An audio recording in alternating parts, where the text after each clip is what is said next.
Hello students, आप सभी का स्वागत है मैग्नेट ब्रेन्स हिंदी पर। मेरा नाम है अरुण और मैं आप सभी को गणित पढ़ाता हूं कक्षा 11वीं के हिंदी माध्यम के विद्यार्थियों को। और अभी हम लोग बात कर रहे हैं रेखिका समीकरणों के बारे में, अध्याय नंबर 6। और आज हम लोग इसमें प्रश्नावली 6.1 के सवालों को हल करने की कोशिश करेंगे। पर इसके पहले मैं आप सभी बच्चों को एक बात बता दूं कि मैग्नेट ब्रेन्स आपको जो भी पढ़ाता है वो पूरी तरह से मुफ्त है। इसके लिए आपको किसी भी व्यक्ति को कोई चार्ज देने की आवश्यकता नहीं, किसी भी व्यक्ति को कोई पैसे देने की आवश्यकता नहीं है। ना आपको कोई ये बोलने वाला है कि इतना आप पढ़ने के बाद इतने का प्लान खरीदिए, उतने का प्लान खरीदिए। बिना सब्सक्रिप्शन के सब कुछ आपके लिए मुफ्त है। चलिए तो शुरू करते हैं आज की कहानी 6.1 प्रश्नावली, जिसके अंदर हम असमीकरणों को समझने की कोशिश करेंगे। एक बार फिर से बहुत से सवाल करेंगे।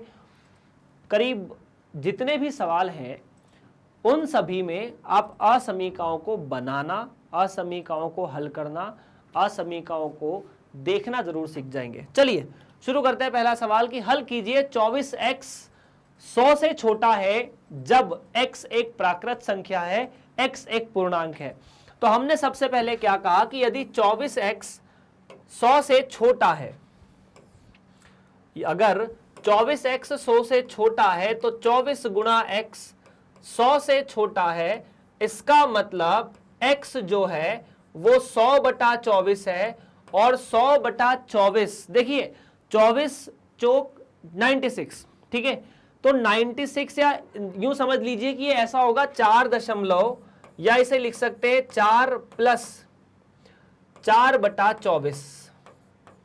मतलब इसे लिख सकते हैं, हर बार दशमलव लिखने की जरूरत नहीं है, 4 सही 1/6। मतलब ये जो संख्या है वो 4 से थोड़ी सी बड़ी है।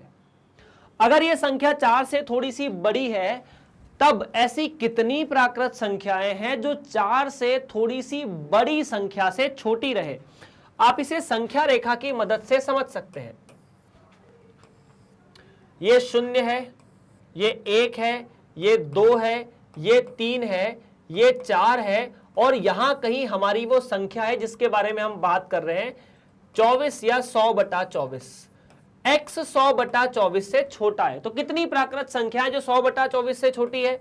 तो x के मान सर 1 हो सकता है, 2, 3 और 4, क्योंकि 4 भी इससे छोटा है। अगर पूर्णांकों के बारे में बात करेंगे तो दूसरा सवाल है पूर्णांक कितने। तो पूर्णांक कुछ नहीं यार, ये ऋणात्मक संख्याएं भी लिख दो, इसमें पूर्णांक हो जाएगा। तो आंसर क्या हो जाएगा सर, यहां पर ... -3 -2 -1 0 1 2 3 4। इस तरह से दूसरे सवाल का जवाब भी हो चुका। चलिए ये तो सिंपल था, पूर्णांक और प्राकृत संख्याएं, नेचुरल नंबर्स। अगला सवाल है कि हल कीजिए -12x 30 से बड़ा है जब x एक प्राकृत संख्या है, x एक पूर्णांक है। तो देखिए -12x 30 से बड़ा है।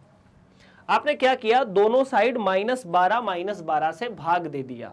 क्या किया, -12 से भाग देने पर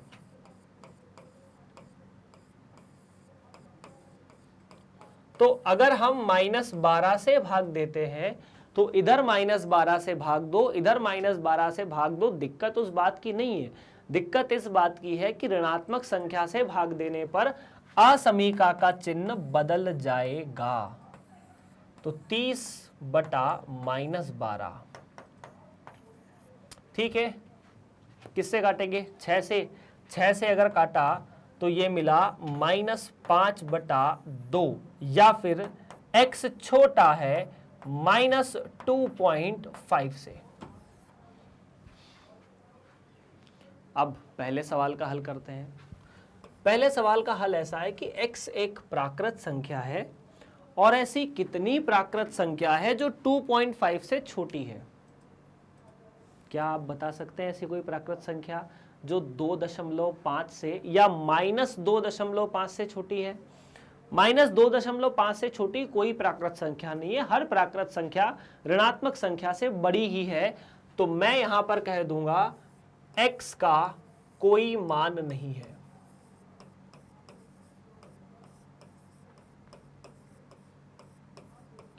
और x का अगर कोई मान नहीं हो तो इसको लिखने का तरीका दूसरा भी है कि x एक रिक्त या x एक ऐसा समुच्चय है जिसके अंदर कोई भी अवयव नहीं है। ठीक है, दूसरा रिक्त समुच्चय से वास्तव में कहते हैं। एक पूर्णांक है, तो ऐसे कितने पूर्णांक है जो -2.5 से छोटे हैं? रेखा बना के देख लो, 0, -1, -2, -3, -4 और इन दोनों के बीच में कहीं -2.5 होगा। तो ऐसी कितनी संख्या है जो -2.5 से छोटी है? तो -3, -4, तो मैं कह सकता हूं सर ऐसी बहुत सी संख्याएं हैं जिसमें -5 भी आएगा, -4 भी आएगा और -3 भी आएगा।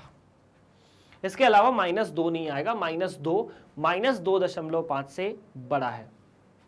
चलिए आगे बढ़ते हैं यार फिर अगले सवाल की तरफ। सवाल नंबर 3 क्या कहता है? कहता है कि हल कीजिए 5x - 3 7 से छोटा है, x एक पूर्णांक होना चाहिए और x एक वास्तविक संख्या होनी चाहिए। तो 5x - 3 7 से छोटा हो, इसका मतलब 5x 10 से छोटा हो, यही है ना? 10 से छोटा मतलब आप इसे 10 लिख पाए। तीसरा, x जो है वो 2 से छोटा हो। अगर x 2 से छोटा है और पहली बात एक पूर्णांक है, तो ऐसे कितने पूर्णांक है जो 2 से छोटे हैं? बहुत सारे, अनंत तक हैं, लेकिन सारे के सारे ऋणात्मक हैं। उनमें से बस एक तो शून्य है जो ना तो ऋणात्मक है ना धनात्मक है, और अगला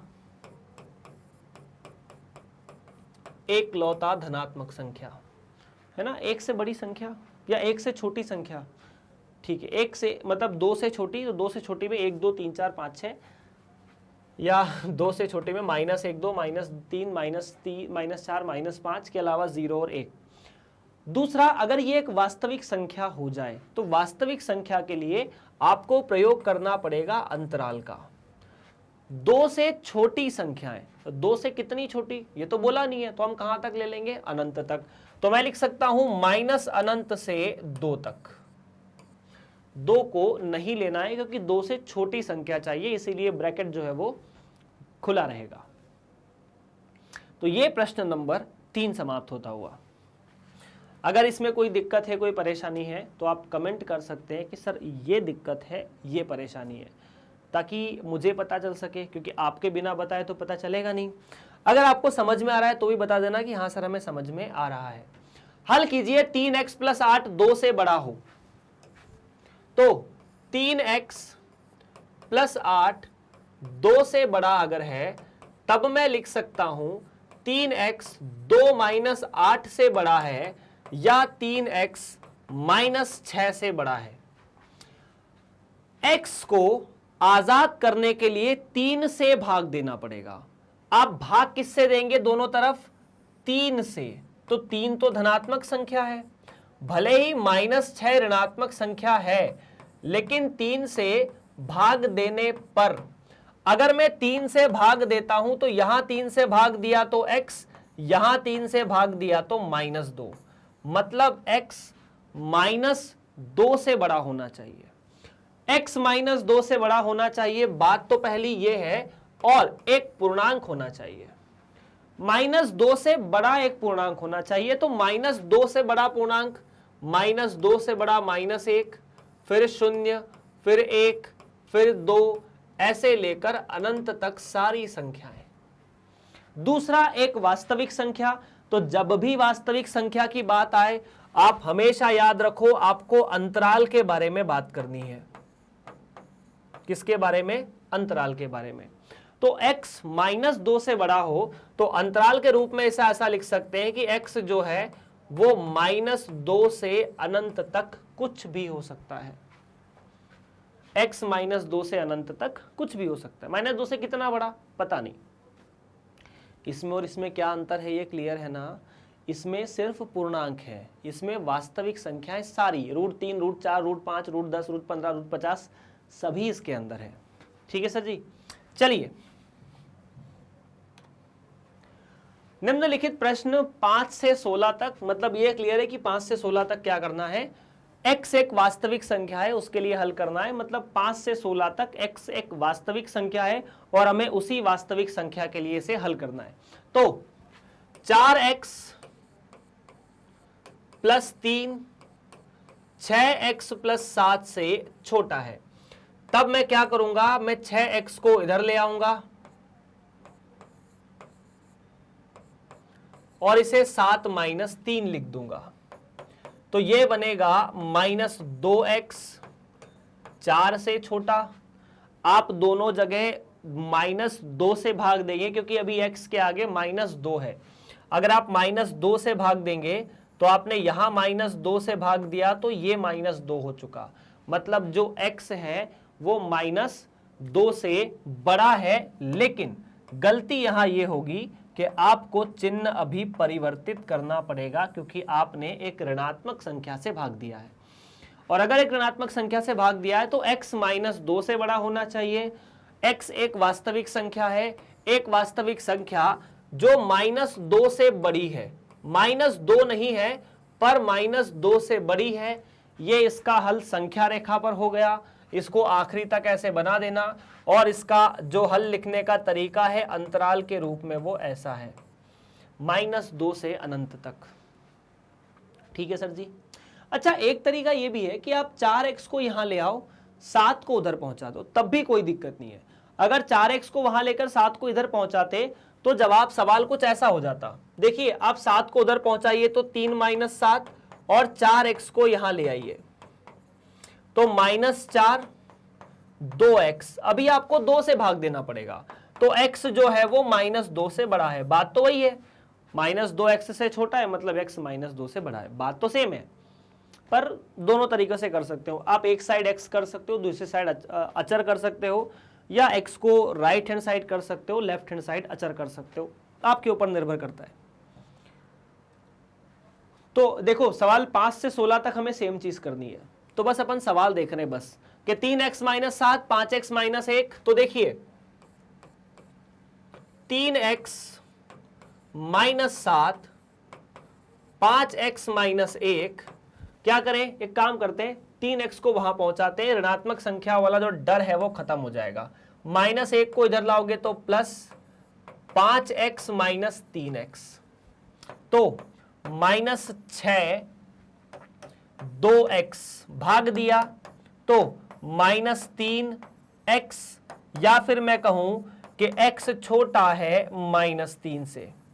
अगर x माइनस 3 से छोटा है तो ऐसी कितनी वास्तविक संख्या है जो माइनस 3 से छोटी है? अनंत। यार मैं आपको एक बात बताऊं, जैसे मैं आपसे कहूं कि 2 और 5 के बीच में कितनी परिमेय संख्या है, तो 2 और 5 के बीच में 2 परिमेय संख्या, या कितनी प्राकृत संख्या है, तो 2 और 5 के बीच में 2 प्राकृत संख्या है, 3 और 4।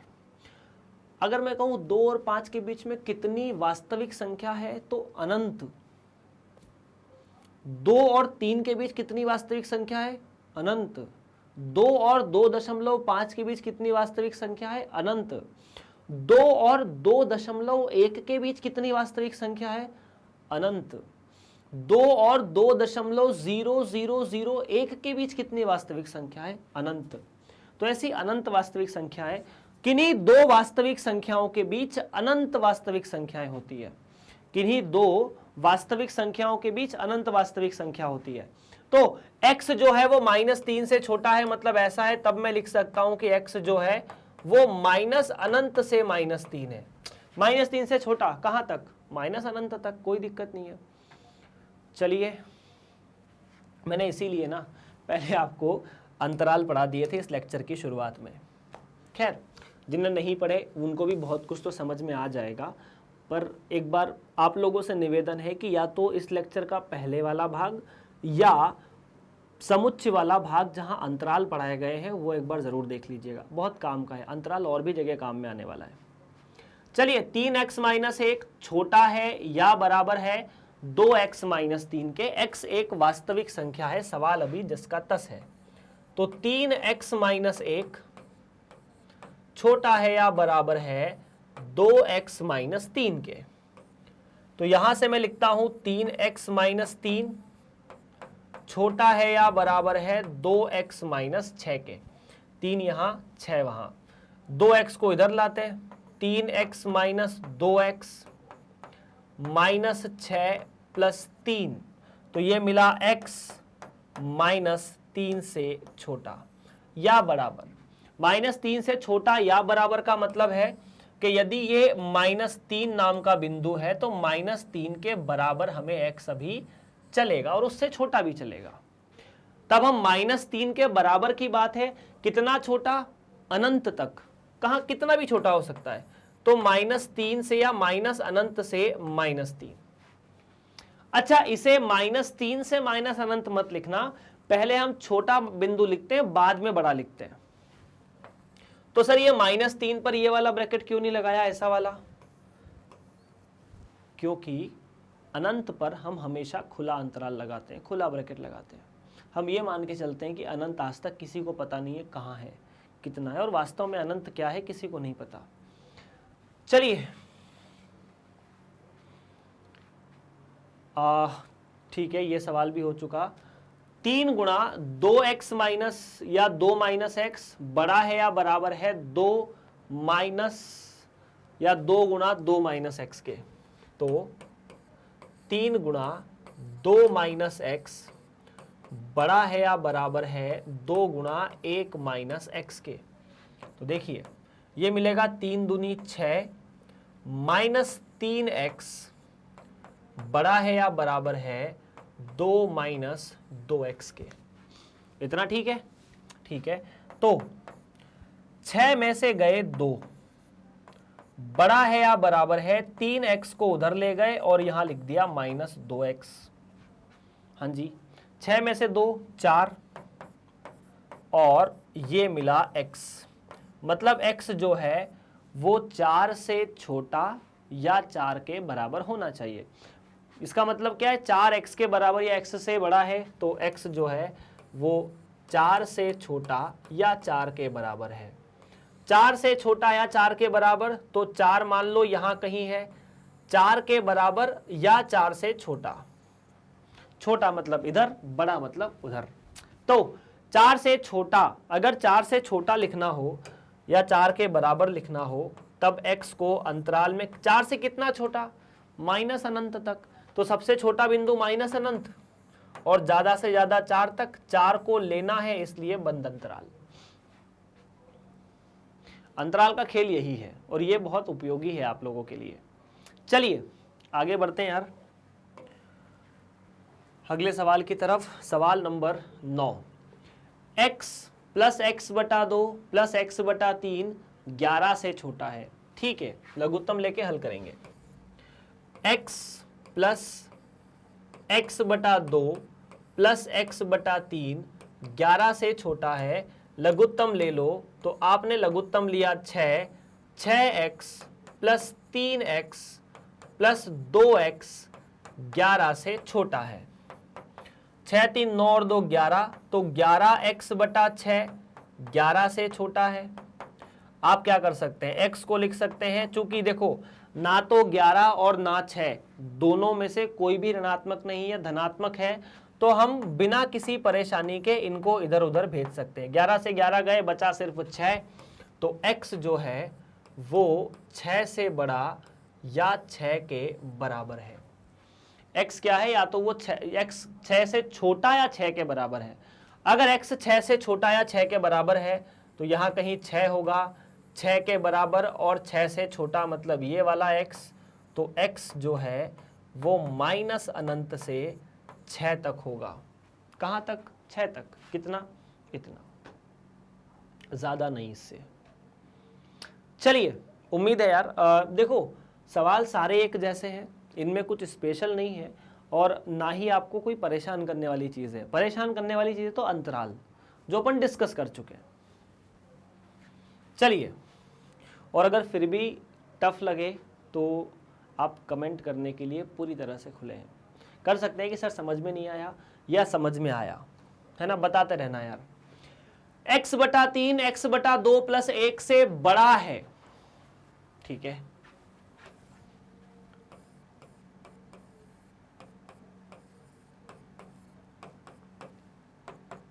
आपने क्या किया, देखो यहां 3 है यहां 2 है, तो सबसे पहले तो वो 2 वाले का लघुत्तम ले लेते हैं, x प्लस 2/2। अब चाहो तो सब दूर 6 से गुणा कर सकते हो, या इस 2 को यहां और 3 को वहां भेज दो। ना तो ये 2 का गुणा करने से ये 2 ऋणात्मक है, ना 3 का गुणा करने से 3 ऋणात्मक है, तो कहीं पर भी हमें असमीका में बदलाव करने की आवश्यकता नहीं है। ये मिल जाएगा 3x प्लस 6। और अगर ये 3x प्लस 6 मिलेगा तो मैं x को इधर ले आऊं, 2x माइनस 3x 6, तो यहां से मिलेगा माइनस x 6 से बड़ा हो। अब चूंकि x माइनस है, हमें x को आजाद करना है, माइनस माइनस कुछ नहीं, तो आपको -1 से सब दूर गुणा करना पड़ेगा।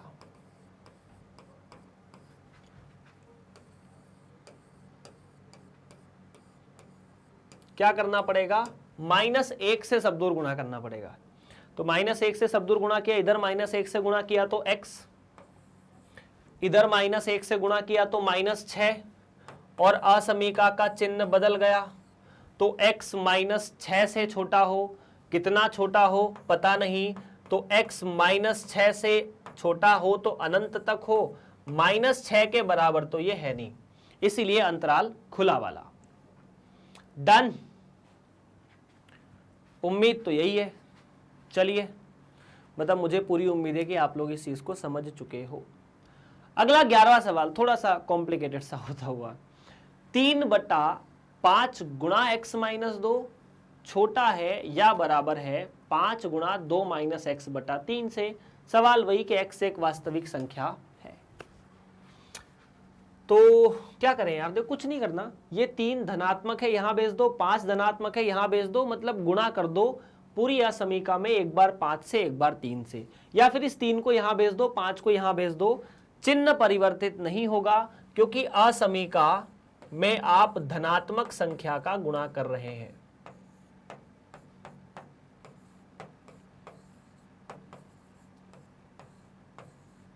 तीन को यहां गुणा करो तो 9, 5 को वहां गुणा करो तो 25। अगर मैं यहां गुणा करूंगा तो 9x माइनस 18 और 25 दूना 50 माइनस 25x, है ना जी। 25x को यहां लाए, 18 को वहां पहुंचा देते हैं, तो 9x प्लस 25x 50 प्लस 18। अब 9 प्लस 25 34, बिल्कुल सही है, तो 34x 50 18 68। हाँ जी, 34 को 68 से काटा जाए तो x जो है वो 68/34, क्योंकि 34 धनात्मक है, आप बिंदास असमीका में भाग दे सकते हैं। 34 का डबल होता है 68, तो बस x जो है वो या तो 2 के बराबर या 2 से छोटा हो। x या तो 2 के बराबर या 2 से छोटा हो, मतलब x जो है अगर ये कहीं यहां पर 2 है तो 2 के बराबर या 2 से छोटा हो, तब मैं लिख सकता हूं कि x माइनस अनंत से 2 तक हो, और यही आपका सही उत्तर है। ठीक है, चलिए आप नोट कीजिए, मैं हट जाता हूं अगर आपको कोई दिक्कत हो।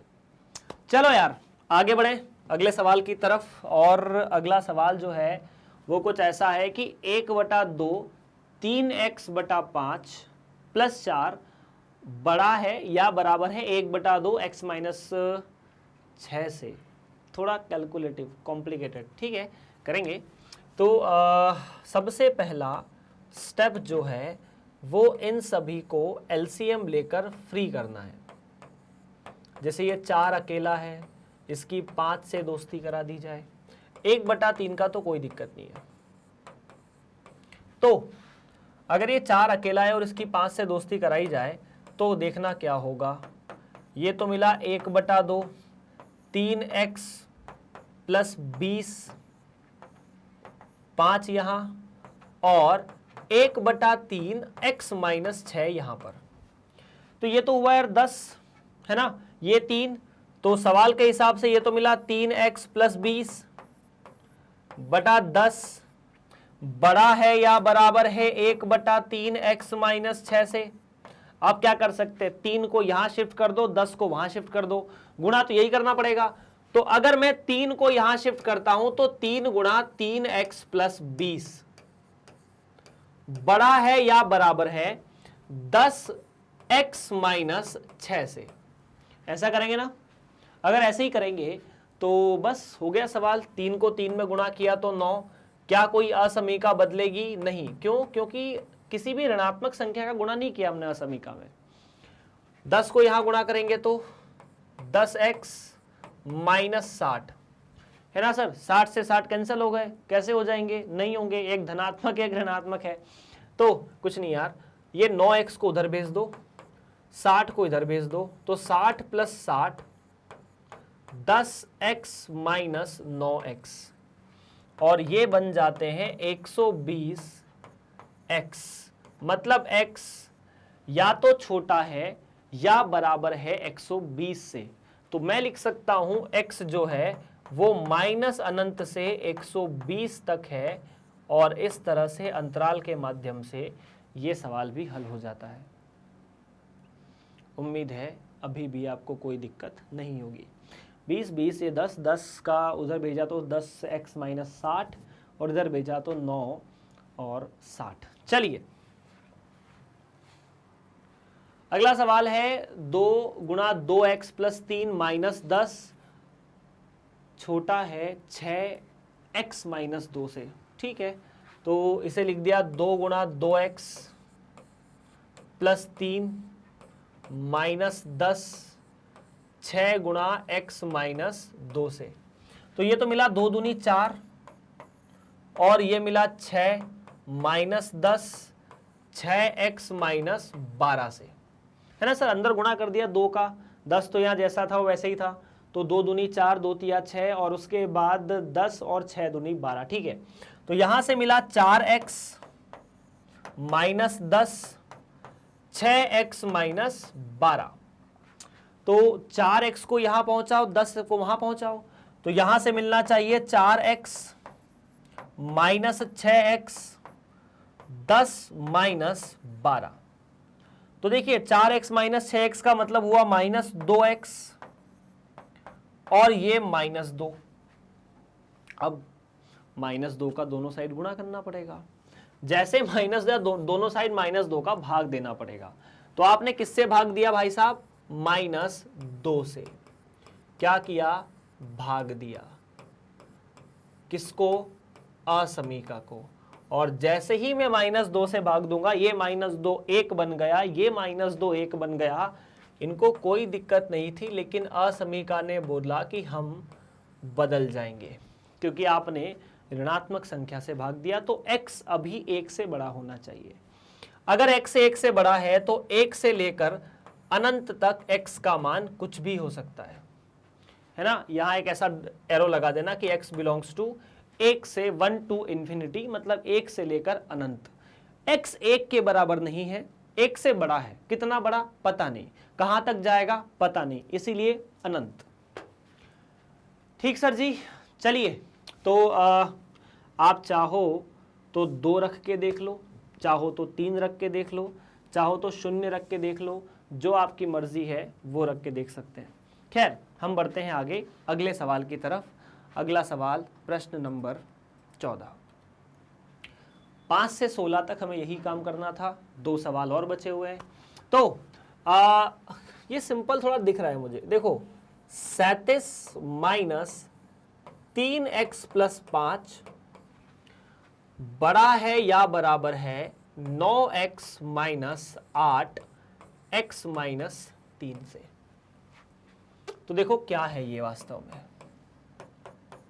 37 माइनस 3x माइनस 5 बड़ा है या बराबर है 9x माइनस 8x प्लस 24 से। ठीक है, तो 37 माइनस 5 तो मुझे यहीं कर देने चाहिए थे। 32 माइनस 3x और 9x माइनस 8x का मतलब हुआ सिर्फ और सिर्फ x प्लस 24। तो क्या करेंगे, ये 3x को उधर भेजो, 24 को इधर भेजो, तो 32 माइनस 24 बड़ा है या बराबर है x प्लस 3x के, या फिर 8 बड़ा है या बराबर है 4x के। अब दोनों साइड 4 से भाग देंगे, क्यों? क्योंकि हमें x को आजाद करना है। तो 2 बड़ा है या बराबर है x से, जिसका साफ साफ मतलब है x छोटा है या बराबर है 2 के। अगर x छोटा है या बराबर है 2 के, तब मैं लिख सकता हूं कि x जो है वो कितना छोटा, ये तो नहीं पता, कहां तक, 2 तक। 2 पर बराबर का चिन्ह है, इसीलिए हमने वहां पर बंद ब्रैकेट का उपयोग किया है। चलिए, तो इसी श्रृंखला का आखिरी सवाल, क्योंकि 1 से लेके 16 तक करना है, ठीक है। x बटा 4 और 5x माइनस 2 बटा 3 और 7x माइनस 3 बटा 5 माइनस है। यहां बहुत बड़ा खेल होने वाला है कैलकुलेशन का, लघुत्तम की मदद से। खैर, करेंगे हम, क्या कर सकते हैं, देखिए 5 को यहां गुणा कर दो सीधा सीधा, तो 5 गुणा 5x माइनस 2 और 3 को यहां गुणा कर दो। सर आपने लघुत्तम क्यों नहीं लिया? तो जब दो ऐसी संख्याएं होती है जो आपस में या परस्पर अपरिमेय हो, या ऐसी परस्पर अपरिमेय कहना थोड़ा सा गलत होगा, ऐसा कह सकते हैं कि ऐसी संख्याएं जो को प्राइम होती है, ठीक है, परस्पर अभाज्य होती है, ना 3 5 को भाग दे पाएगा, ना 5 से 3 को भाग चला जाएगा, तो अपन डायरेक्ट गुणा करते हैं, फिर एलसीएम निकालने की जरूरत नहीं, क्योंकि इन दोनों का जो एलसीएम है वो 3 गुणा 5 है, मतलब 15 है। ठीक है यार, तो फटाफट अपन गुणा करते हैं, भाग करते हैं, हल करते हैं। x बटा 4 और ये मिला 25x minus 10 minus 21x plus 9 बटा 15, है ना। तो 25x माइनस 21 एक 5 25 और 7 21 और 5 दूनी 10 और वो मिला प्लस 9। तो यहां से मिलेगा x बटा 4, 25 minus 21 4x minus 10 plus 9 1x बटा 15। तो भाई साहब 15 को यहां पहुंचाए, 4 को वहां पहुंचाए, बस यही करेंगे। दोनों धनात्मक संख्याएं तो साइन बदलने का तो कोई नियम है ही नहीं। 15x, 4 को यहां पहुंचाया तो 16x माइनस 4। हाँ जी, अब चाहो तो 15 को उधर भेज दो, 4 को इधर भेज दो, 4 को माइनस 4 को इधर भेजा तो 4, 15 को उधर भेजा तो माइनस 15, साथ में x, तो 4x। तो भाई साहब अपना जो x है वो 4 से बड़ा है। कितना बड़ा है नहीं पता, तो हमने कहा x 4 से बड़ा है, कहां तक, अनंत तक। हाँ जी, बस इतना ही है, 4 से लेकर अनंत तक। चलिए, तो ये था 15वां सवाल इसी कड़ी का, मतलब जो ये यहां पर लिखा हुआ था। तो प्रश्न 1 से लेकर 16 तक। तो 16वें सवाल के बारे में अपन पढ़ते हैं। 16वां सवाल है 2x माइनस 1 बटा 3, 3x माइनस 2 बटा 4 और 2x माइनस या 2 माइनस x बटा 5। ठीक है, तो सबसे पहले क्या करेंगे, इन दोनों का लघुत्तम लेंगे, और इन दोनों का लघुत्तम चूंकि आपस में परस्पर अभाज्य है, परस्पर अभाज्य संख्याएं ऐसी संख्याएं जहां पहली दूसरी को विभाजित ना कर पाए, दूसरी पहली को विभाजित ना कर पाए, या फिर ऐसा मान लो कि दोनों में कुछ भी कॉमन ना हो। ये भी बात सही है, दोनों में कुछ भी कॉमन ना हो, मतलब दोनों के जो गुणनखंड करें तो कुछ भी कॉमन ना आने पाए, है ना। 4 और 5 के गुणनखंड में 4 के गुणनखंड 2 गुणा 2, 5 का गुणनखंड 5 गुणा 1, दोनों में कुछ भी कॉमन नहीं है। तो 2x माइनस 1 बटा 3, यहां पर लघुत्तम लेने पर 5 को इसमें गुणा कर दो और 4 को इसमें गुणा कर दो, बटा 5 गुणा 4 मतलब 20। तो अभी तो ऊपर वाले को जैसा है वैसा लिखेंगे, मतलब पहले वाले को हम बदलने की कोशिश नहीं करेंगे। तो 2x माइनस 1 बटा 3 और उसके बाद 5 का 3 में गुणा 15, 15 माइनस 10 तो 15x माइनस 10 और ये मिला 8x 4 की जगह पर 8 minus minus plus that is 4x और यहां 20। ठीक है, तो उसके बाद 2x माइनस 1 डिवाइडेड बाई 3 बड़ा छोटा 15 प्लस 4 20 19 19x 10 और 8 18 और ये 20। अब गुणा करें थोड़ा सा, 20 का 2 में गुणा किया तो अगर 20 का इधर यहां से वही मतलब ऋणात्मक संख्या तो है नहीं, इसका अपन यहां गुणा कर सकते हैं तो 20 दूनी 40x माइनस 20। ठीक है, 3 को यहां पहुंचाया तो 19 या 57x माइनस 18 दून 36 और 18 या 54, ऐसा कुछ देख लीजिए सर। मेरे हिसाब से तो कोई गलती यहां नहीं है। तो 57 को उधर रहने देते हैं, 54 को इधर करते हैं तो यहां से मिलेगा माइनस 20 प्लस 54 और उसके बाद 57x माइनस 40x। तो 54 माइनस 20 34 और यहां पर 57 माइनस 40 17। x को या 17 से भाग दिया तो पता चला कि 2 जो है वो x से बड़ा या x के बराबर है। मतलब साफ है कि x या तो 2 से छोटा है या उसके बराबर है। अगर x 2 से छोटा या उसके बराबर है तो x माइनस अनंत से 2 तक है और यही आपका सही जवाब है। तो इस तरह से इन असमीकाओं को हम लोग हल कर चुके हैं। अब बात करेंगे अगले सवाल के बारे में। चलिए आगे बात करते हैं यार। तो 17वां सवाल है कि 17 से 20 तक की असमीकाओं का हल ज्ञात कीजिए तथा इन्हें संख्या रेखा पर आरेखित कीजिए। सवाल वही है, बस संख्या रेखा पर हल भी आरेखित करना है और यहां पर यही मानकर चलना है कि जो x है वो वास्तविक संख्या है, अगर आपको नहीं बोला गया है सवाल में तो पहला सवाल तो बड़ा सिंपल है, काफी सरल है,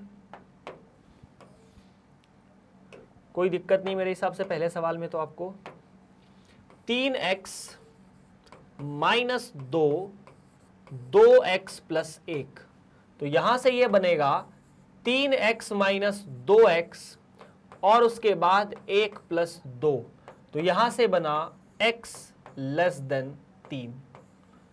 x less than 3, x less than 3 मतलब x 3 से छोटा है।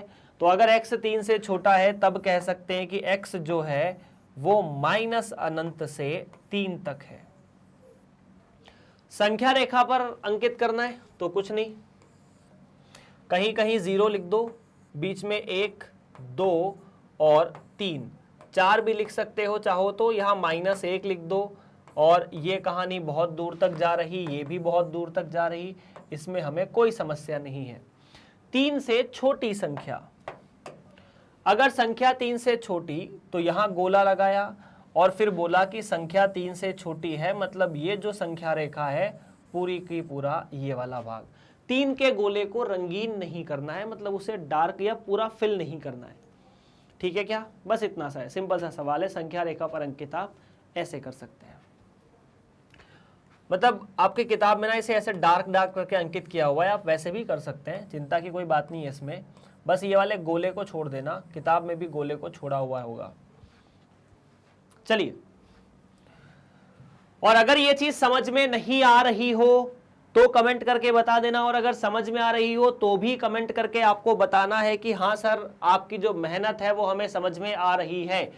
5x माइनस 3 बड़ा है या बराबर है 3x माइनस 5 के। 18वां सवाल वही है कि संख्या रेखा पर अंकित करना है, तो 5x माइनस 3 बड़ा है या बराबर है 3x माइनस 5 के।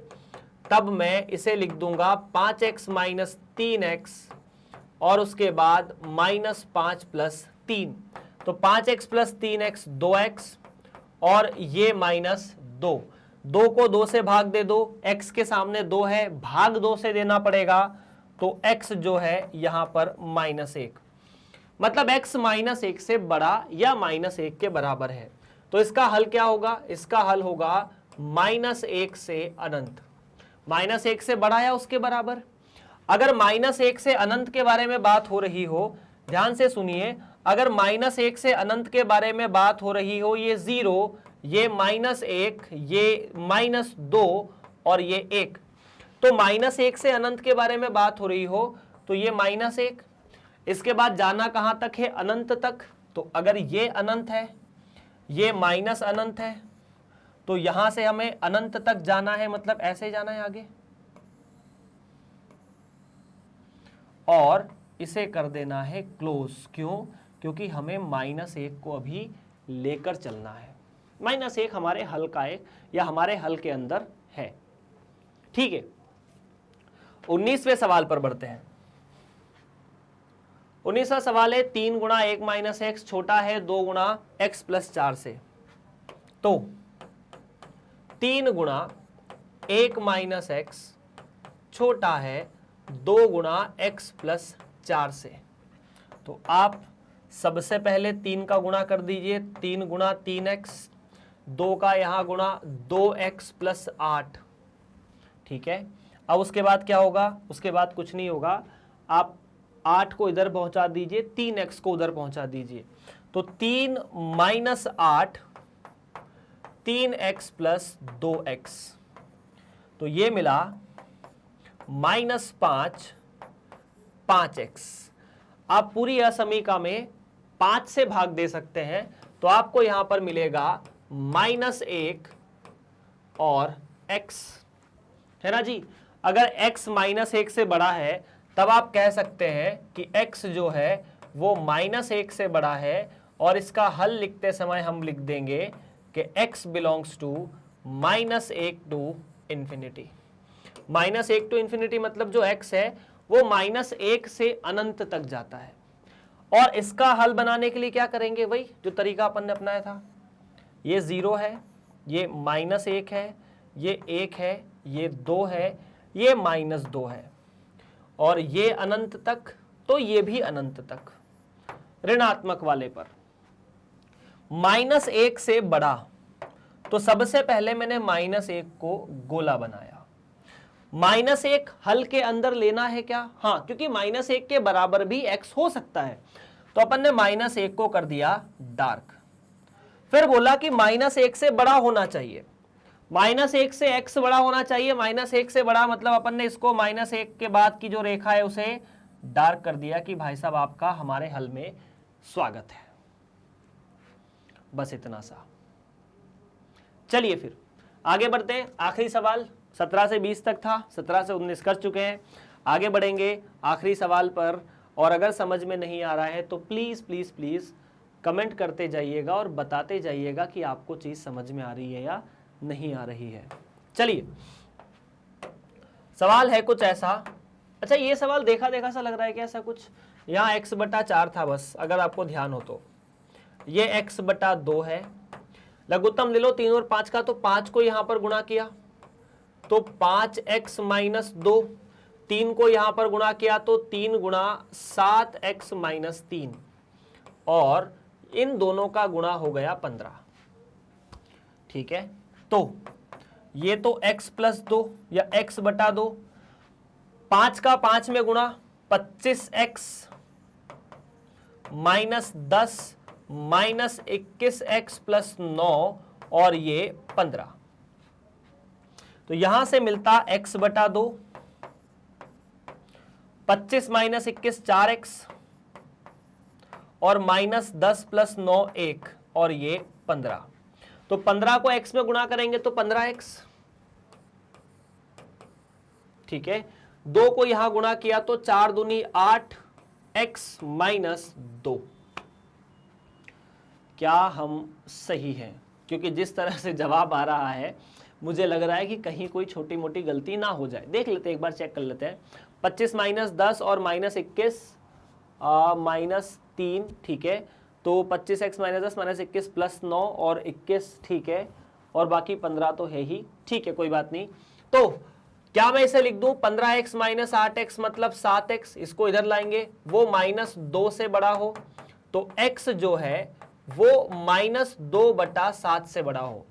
अगर x माइनस 2/7 से बड़ा है तो साफ साफ है x जो है वो -2/7 से लेकर अनंत तक है। अच्छा, -2/7 कहां होता है? तो -2/7 अगर आप संख्या रेखा पर बात करें तो -1 से बड़ा है, -1 और 0 के बीच में होती है ये संख्या, है ना। भाग देके देख लो, -2/7 -1 से थोड़ा सा पहले आएगा, तो अपन ने कहीं यहां पर -1/7 बना दिया या -2/7 बना दिया, बोला कि ये -2/7 है और इससे बड़ा मान चाहिए, -2/7 भी चाहिए, तो -2/7 के गोले को डार्क कर दिया, इसके बाद का जो मान है उसको अपन ने पूरा का पूरा कलर कर दिया। बस इतना सा जवाब है। तो इस तरह से प्रश्न संख्या 20 भी आपके सामने समाप्त हो जाती है। चलिए यार, अब बात करते हैं कुछ ऐसे सवालों की जिनमें शब्द जुड़े होते हैं, अंग्रेजी में इन्हें वर्ड प्रॉब्लम्स कहा जाता है। रवि ने पहली 2 एकक परीक्षा में 70 और 75 अंक प्राप्त किए हैं। वह न्यूनतम अंक ज्ञात कीजिए जिससे वह तीसरी एकक परीक्षा में पाकर 60 अंक का न्यूनतम औसत प्राप्त कर सके। वही सवाल जो अपन ने थोड़े समय पहले उदाहरण में किया था, पहली परीक्षा में 70 और दूसरे में 75। तो माना तीसरी परीक्षा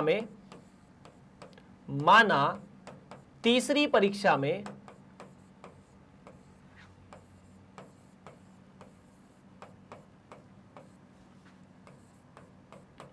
रवि ने x अंक प्राप्त किए हैं।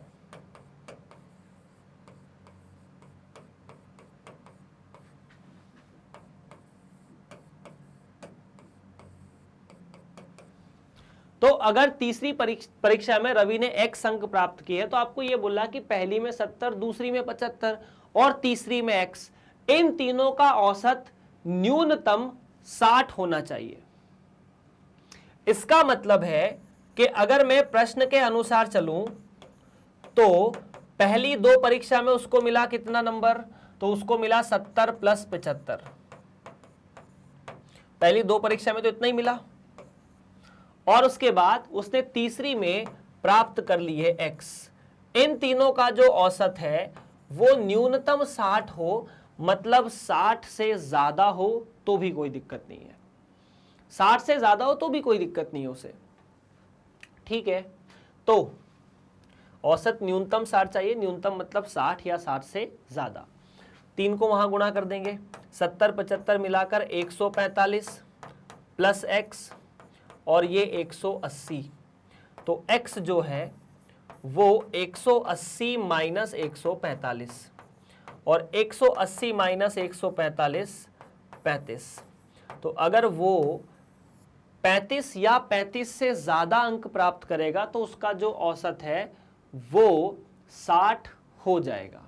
इसका मतलब है कि न्यूनतम अंक तो 35 होने चाहिए। अगर वो न्यूनतम 35 भी ले आएगा तो भी उसके 60 अंक हो जाएंगे, या एवरेज जो है वो 60 हो जाएगा। बस इतना सा है, हो गया सवाल हल, कोई दिक्कत नहीं है ना जी। चलिए, कोई समस्या, कोई परेशानी, please comment about your problem if you have any problem, and if you understood everything then comment also. जो भी समस्या है उसके बारे में कमेंट करते जाओ, अगर आ गया समझ में तो भी अच्छी बात है, बताते रहो कि आ गया सर। किसी पाठ्यक्रम में ग्रेड ए पाने के लिए एक व्यक्ति को सभी 5 परीक्षाओं में, प्रत्येक 100 में से पेपर है, 90 या अधिक अंक का औसत प्राप्त करना होता है। यदि सुनीता ने प्रथम 4 परीक्षाओं के प्राप्तांक 87, 92, 94 और 95 हो तो वह न्यूनतम अंक ज्ञात कीजिए जिसे 5वीं परीक्षा में प्राप्त करके सुनीता उस पाठ्यक्रम में ग्रेड ए प्राप्त कर ले। तो मान लेते हैं 5वीं परीक्षा में सुनीता ने x अंक प्राप्त किए, तो अगर 5वीं परीक्षा में सुनीता ने x अंक प्राप्त किए तो इन चारों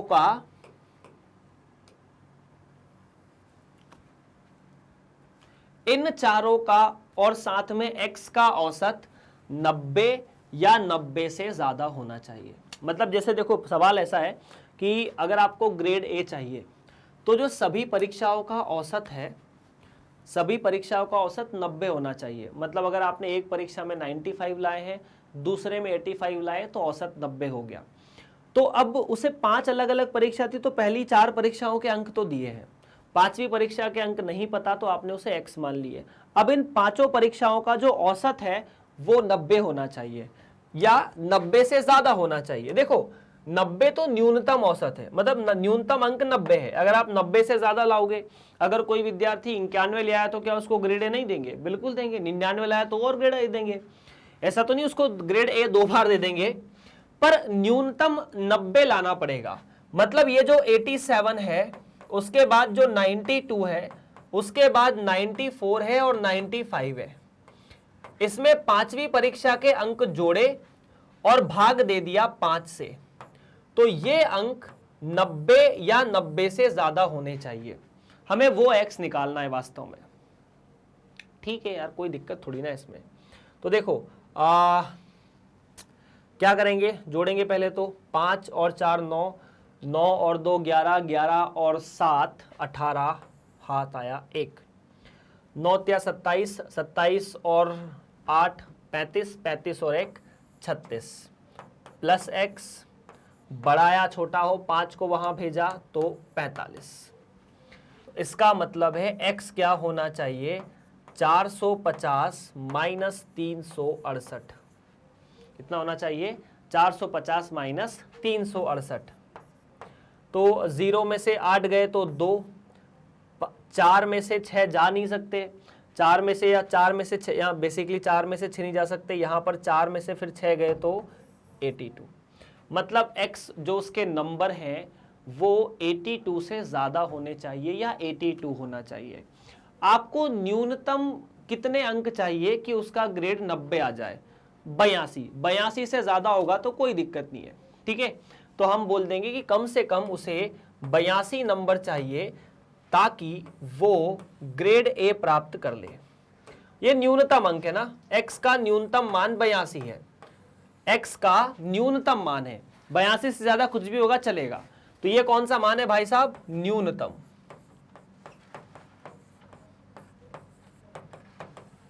है ना, जैसे ऐसे कहे कि x 5 के बराबर या 5 है, तो x का सबसे छोटा मान तो 5 है, उसके बाद 6 7 8 9 10 कुछ भी हो सकता है। चलिए, 10 से क्रमागत विषम संख्याओं के ऐसे युग्म ज्ञात कीजिए जिनके योगफल 11 से अधिक हो। मतलब आपको जो 2 क्रमागत विषम संख्याएं ऐसी निकालनी है जो 10 से छोटी हो और साथ ही साथ जिनका जो योग है वो 11 से बड़ा हो।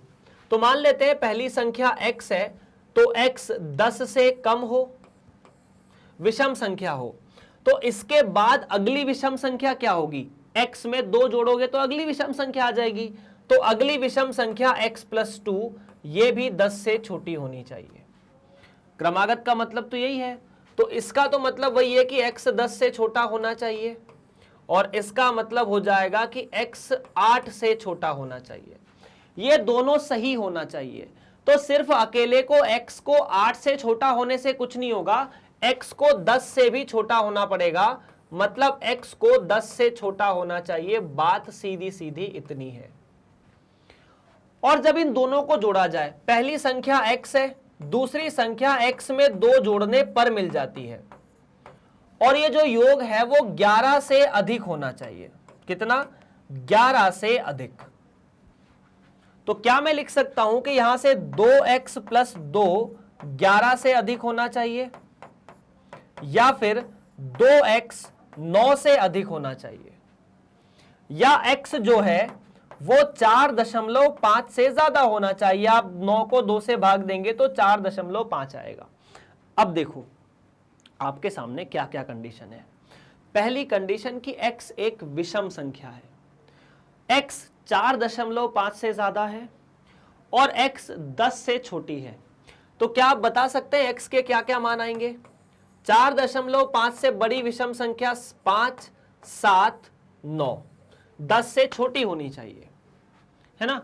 अब हमें युग्म निकालने बेसिकली कि एक ऐसी संख्या 5 हो, उसके बाद अगली संख्या 7 हो, तो तो 5 और 7 को अगर 7 लिखा जाएगा तो इन दोनों का जो जोड़ है वो 11 से बड़ा होगा। उसके बाद 7 और 9 लिखोगे तो जो जोड़ है वो 11 से बड़ा होगा। और ये दोनों संख्याएं 10 से छोटी, ये भी 10 से छोटी दोनों संख्याएं, ये दोनों संख्याएं भी 10 से छोटी है। अगर 9 और 11 लिखोगे तो योग तो 11 से बड़ा होगा, लेकिन ये संख्या 10 से छोटी नहीं है, इसीलिए ये जवाब में नहीं आएगा। अगर आप इसके पहले 3 और 5 लिखने की कोशिश करते तो 3 और 5 में 3 4.5 से बड़ा नहीं है, इसीलिए ये संख्या भी नहीं आती। तो हमारा जो जवाब है वो यही है 5,7 और 7,9। चलिए, इतना सा ही इस सवाल का हल था। समझ में आए तो बता देना यार, फटाफट फटाफट, और हाँ ना करते रहना। आगे बात करते हैं। अगला 24, क्रमागत सम संख्याओं के ऐसे युग्म ज्ञात कीजिए जिनमें से प्रत्येक 5 से बड़े हो तथा उनका योगफल 23 से कम हो। अभी सम संख्याओं के बारे में बात करनी है। तो सबसे पहले मान लेते हैं एक संख्या x है जो कि एक सम संख्या है, और इसके क्रमागत लिखने का मतलब क्या है? अच्छा, किसी को क्रमागत शब्द में समस्या है क्या? क्रमागत मतलब इस संख्या के बाद अगली संख्या कौन सी है जो सम संख्या है। जैसे 4 के बाद अगली 6, तो 4 और 6 क्रमागत संख्या हो गई, 2 और 4 भी क्रमागत सम संख्या हो गई। तो अगर ये एक सम संख्या है तो इसके अगली सम संख्या कौन सी होगी? x प्लस 2, यही होगी ना। x में 2 जोड़ना पड़ेगा, तो अगली संख्या होगी x प्लस 2 जो कि एक सम संख्या होगी और क्रमागत होगी ना। x के क्रम में अगली संख्या है x प्लस 2 जो सम संख्या है, क्योंकि x भी एक सम संख्या है। अब जिसमें प्रत्येक 5 से बड़े हो, मतलब इसका कि x 5 से बड़ा हो, तो जाहिर सी बात है अगर x 5 से बड़ा हो तो x प्लस 2 भी 5 से बड़ा होगा। इसका मतलब तो ये निकलेगा कि x 3 से बड़ा हो, लेकिन चूंकि हमें दोनों की सुननी है, हमें x को भी 5 से बड़ा करना है, x प्लस 2 को भी 5 से बड़ा करना है, तो x के 3 से बड़ा होने पर x प्लस 2 तो 5 से बड़ा हो जाएगा, लेकिन x को भी 5 से बड़ा करना है। इसीलिए इन दोनों के टोटल इफेक्ट से अपन लिखेंगे कि x 5 से बड़ा होना चाहिए। अगर x 5 से बड़ा हो और उसके बाद लिखा हो कि उनका योगफल 23 से कम हो, अगर 23 से कम हो तो दोनों संख्या, पहली संख्या x दूसरी संख्या x प्लस 2, दोनों का योगफल 23 से कम हो। अगर 23 से कम हो तो ये तो रहेगा 2x प्लस 2 और ये 23, तो ये मिला 2x और ये 21, या x जो है वो 21/2 मतलब 10.5 से छोटा हो। अगर ये 10.5 से छोटा है तो हमें ऐसे x के बारे में बात करनी है जो 5 से बड़े हो और 10.5 से छोटे हो, और सम संख्या भी हो। तो 5 से बड़ी सम संख्याएं और 10.5 से छोटी सम संख्याएं ये है, ठीक है। अब अगर x 6 है तो x प्लस 2 8 होगा, तो 6,8। अगर x 8 है तो x प्लस 2 10 होगा। ये क्रमित युग्म बन गए ना, युग्म बन गए ना, वास्तव में युग्म मतलब जोड़े। ये दोनों संख्या, दोनों 5 से बड़ी, दोनों का योग 23 से छोटा, दोनों 5 से बड़ी, दोनों का योग 23 से छोटा। अगर 10 और 12 लोगे तो दोनों 5 से बड़ी है, दोनों का योग 23 से छोटा होना चाहिए। हाँ, दोनों 5 से बड़ी हो और दोनों का योग 23 से छोटा होना चाहिए, तो अपन 10 और 12 भी ले लेंगे। x 10.5 से छोटा हो, x दशमलव या x जो है, या यूं समझो कि x प्लस 2 12 हो सकता है, चलेगा। इस केस में दोनों का जो योग है वो 22 होगा और वो 23 से कम होगा, ठीक है। चलिए, अगर आप 4 और 6 लेंगे तो 4 और 6 का योग 23 से कम है, लेकिन 4 और 6 5 से बड़े नहीं है, मतलब 4 5 से बड़ा नहीं है, इसलिए नहीं ले सकते उसको। चलिए, अगला सवाल है यहां पर हमारे सामने। एक त्रिभुज की सबसे बड़ी भुजा सबसे छोटी भुजा की 3 गुनी है तथा त्रिभुज की तीसरी भुजा सबसे बड़ी भुजा से 2 सेंटीमीटर कम है, ठीक है। तीसरी भुजा की न्यूनतम लंबाई ज्ञात कीजिए जबकि त्रिभुज का परिमाप न्यूनतम 63 सेंटीमीटर है। आपको त्रिभुज की न्यूनतम भुजा ज्ञात करनी है, जबकि त्रिभुज का परिमाप 61 सेंटीमीटर है। सॉरी, एक त्रिभुज है, ठीक है, इसमें त्रिभुज में 3 भुजाएं होगी, बिल्कुल होगी। तो अपन ने त्रिभुज बनाया सबसे पहले और त्रिभुज के अंदर 3 भुजाएं बनाने की कोशिश की, पहली भुजा, दूसरी भुजा, तीसरी भुजा। तो देखना क्या क्या होगा। एक त्रिभुज की सबसे बड़ी भुजा सबसे छोटी भुजा की 3 गुनी है। अब जैसे मान लो AB सबसे छोटी भुजा है, हमने माना कि AB जो भुजा है वो सबसे छोटी है और इस भुजा को आप x बोल देते हैं, तो ये भुजा x है। और अपन ने मान लिया AC भुजा सबसे बड़ी है,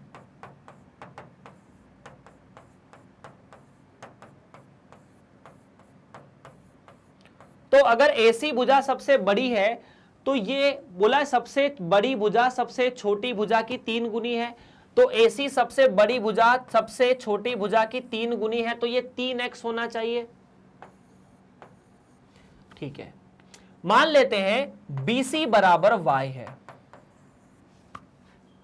ठीक है, तीसरी भुजा सबसे बड़ी भुजा से 2 सेंटीमीटर कम है। तीसरी भुजा कौन सी? ये y वाली भुजा। ये y वाली भुजा सबसे बड़ी भुजा से 2 सेंटीमीटर कम है, तो लिखा जा सकता है y जो है वो 3x माइनस 2 है, तो y की जगह 3x माइनस 2 लिखा जाएगा। तीसरी भुजा की न्यूनतम लंबाई ज्ञात कीजिए। तीसरी भुजा की न्यूनतम लंबाई ज्ञात कीजिए कि त्रिभुज का परिमाप न्यूनतम 61 सेंटीमीटर है। अब त्रिभुज का परिमाप क्या होता है? तो सर परिमाप तो होता है AB plus BC plus AC और ये 91 या उससे बड़ा होना चाहिए। न्यूनतम मतलब 91 या उससे बड़ा। तो लिख दो AB का मतलब x, 3x और 3x माइनस 2। ठीक है, तो यहां से मिलेगा कुछ ऐसा, ये मिला 7x और ये 93, ऐसा ही कुछ है ना। तीसरी भुजा की न्यूनतम लंबाई ज्ञात कीजिए, जबकि त्रिभुज का परिमाप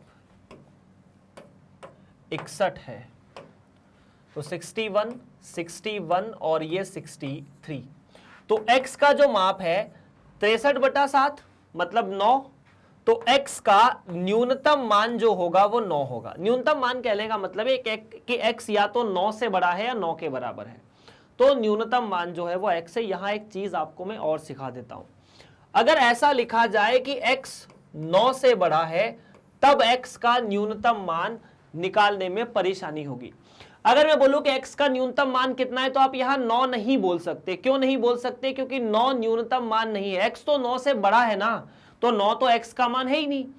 अब यदि बोले कि x प्राकृत संख्या है तो 10 हो सकता है। x से 9 से बड़ा मान 10 के बाद 11, 12, 13 होगा, इसलिए सबसे छोटा जो है वो 10 है।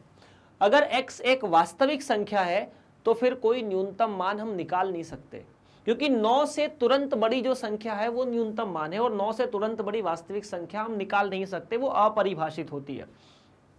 तो x 9 से बड़ा है या 9 के बराबर है, तो x का न्यूनतम मान कितना?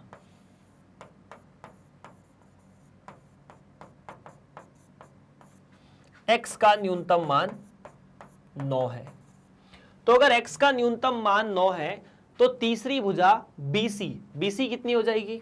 BC की लंबाई अपने पास है, BC बराबर 3x माइनस 2 मतलब 3 गुणा 9 माइनस 2 और ये मिला 25, 27 माइनस 2, 9 या 27 माइनस 2, तो ये 25 होगा।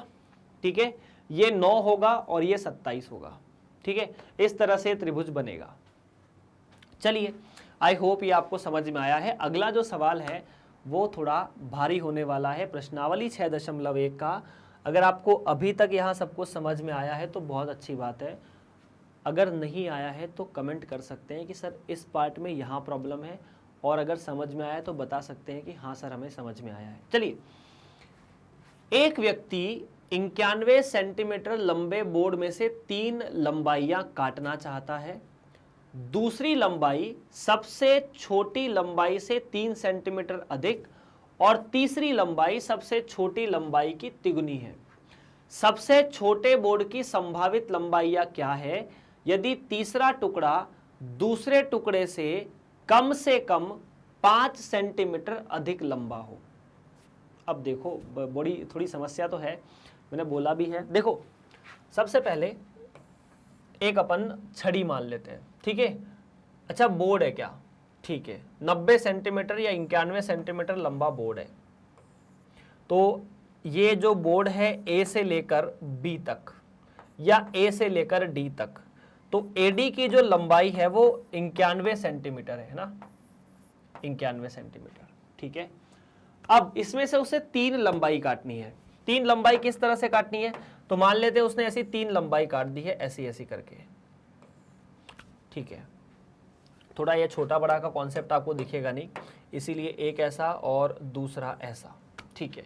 और 3 लंबाइयां काटते समय उसे एक बिंदु बी मिला और दूसरा बिंदु सी मिला। अब 3 लंबाई काटता है, दूसरी लंबाई सबसे छोटी लंबाई से 3 सेंटीमीटर अधिक और तीसरी लंबाई सबसे छोटी लंबाई की तिगुनी है। तो मान लेते हैं CD सबसे छोटी लंबाई है, मान लेते हैं CD जो है वो सबसे छोटी लंबाई है।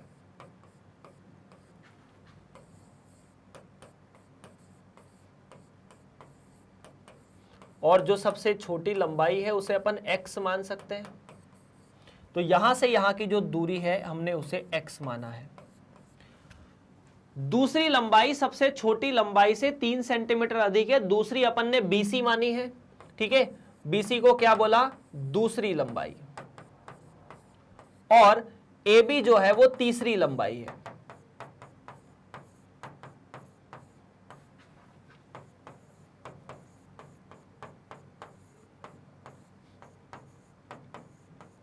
अब सवाल के हिसाब से दूसरी लंबाई सबसे छोटी लंबाई से 3 सेंटीमीटर अधिक है, मतलब x से 3 ज्यादा है, और तीसरी लंबाई सबसे छोटी लंबाई की दूनी है। अच्छा ठीक है, दूनी है मतलब 2x है, ठीक है। अब क्या मुझे बता सकते हो कि अगर ये x प्लस 3 है और ये 2x है, अब देखो यहां एक बात और भी है, मतलब सवाल को ऐसे समझो कि जो 91 सेंटीमीटर का बोर्ड है, जरूरी नहीं है कि वो पूरा का पूरा बोर्ड काटे, उसको 3 लंबाई काटनी हो सकता है, बाकी थोड़ा सा बोर्ड बचा ले, वो ऐसा भी तो कर सकता है ना। तो इसका मतलब ये जो तीनों लंबाई है ये या तो 91 हो सकती है या 91 से छोटी हो सकती है। जैसे इस पेन के 3 टुकड़े करने हो मुझे, तो जरूरी नहीं मैं इतने 3 टुकड़े करके इसमें से 3 टुकड़े काटने हैं, इसका मतलब उन 3 टुकड़ों का काम है, बाकी पार्ट अपन बचा सकते हैं ना। तो अपन ने 3 टुकड़े काट के बाकी पार्ट बचा लिए, हालांकि पेन के टुकड़े काटेंगे तो पड़ेंगे कैसे, लेकिन फिर भी उदाहरण के लिए तो अपन इसको ऐसा मान सकते हैं थोड़ा सा कि ये तो ठीक है एडी एक बोर्ड था, थोड़ा करेक्शन करते हुए ऐसा बोले कि ये एडी बोर्ड तो था, बोर्ड ऐसा लंबा यहां तक है, एडी पूरा का पूरा एडी बोर्ड जो है वो यहां तक है, और इसमें से 3 लंबाई काटी है, तो ये जो बिंदु है उसे अपन ई मान लेते हैं, मतलब ये जो बिंदु है इसे ई मान लो। तो अब कहो कि यार ये सीई तक काटा है, और सीई सबसे छोटी लंबाई होगी डी को लेके। तो अब मैं कहूंगा कि ये जो ए से लेकर ई तक की लंबाई है इतना आपने काटा है, इसी ए से लेकर ई लंबाई में आपने 3 टुकड़े काट लिए हैं। तो क्या मैं कह सकता हूं कि ए ई की जो लंबाई है वो या तो एडी के बराबर हो सकती है या उससे छोटी हो सकती है। बोर्ड में से या तो उसकी बराबर के 3 टुकड़े काट सकते हो या छोटे 3 टुकड़े काट सकते हो। तो ए ई का मतलब क्या है, A B plus B C plus C E.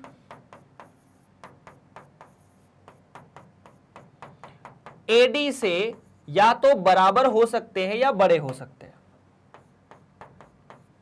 AD 91 है, ए ई एक्स, एक्स प्लस 3 और 2x, एक्स प्लस 3 और 2x एडी के छोटे।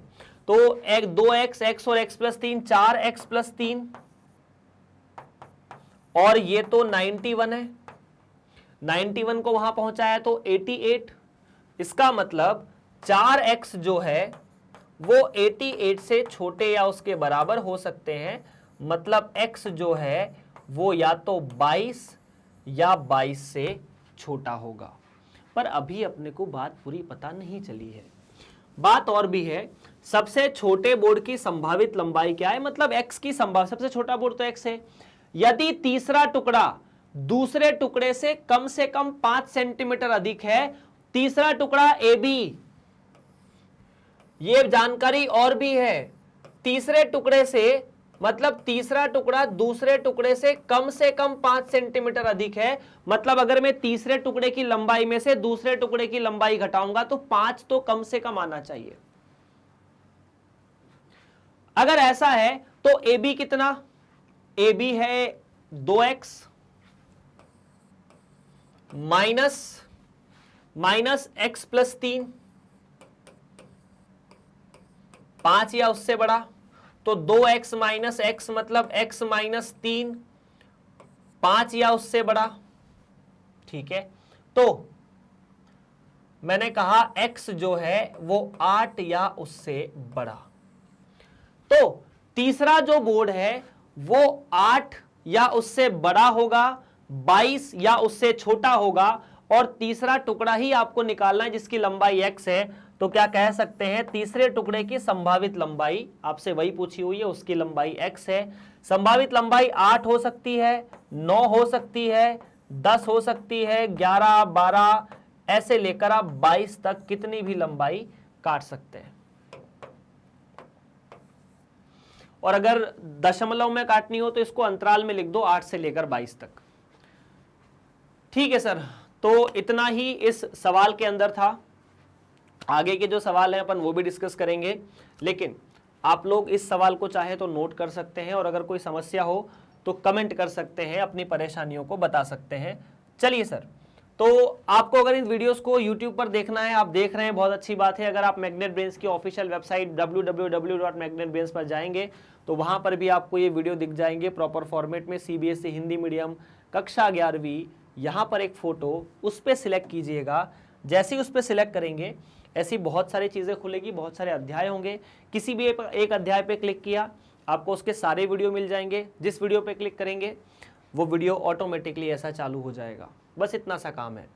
तो बस बाकी आप सभी को, बच्चों को पता ही है कि मैग्नेट ब्रेन्स आप सभी स्टूडेंट्स को कक्षा 6 से लेकर 12 तक समस्त आपके स्कूल का पाठ्यक्रम फ्री पढ़ाता है। इसके लिए किसी भी व्यक्ति से कोई चार्ज नहीं लिया जाता। तो बस आप पढ़ते रहिए और बहुत अच्छे से पढ़िए। इस वीडियो को लाइक कीजिए, चैनल को सब्सक्राइब कीजिए, चैनल को शेयर कीजिए और वीडियो को शेयर कीजिए। आप सभी से मिलते हैं अगली कक्षा में। तब तक के लिए आप सभी लोग आराम से पढ़ते रहिए। आप सभी का बहुत बहुत धन्यवाद।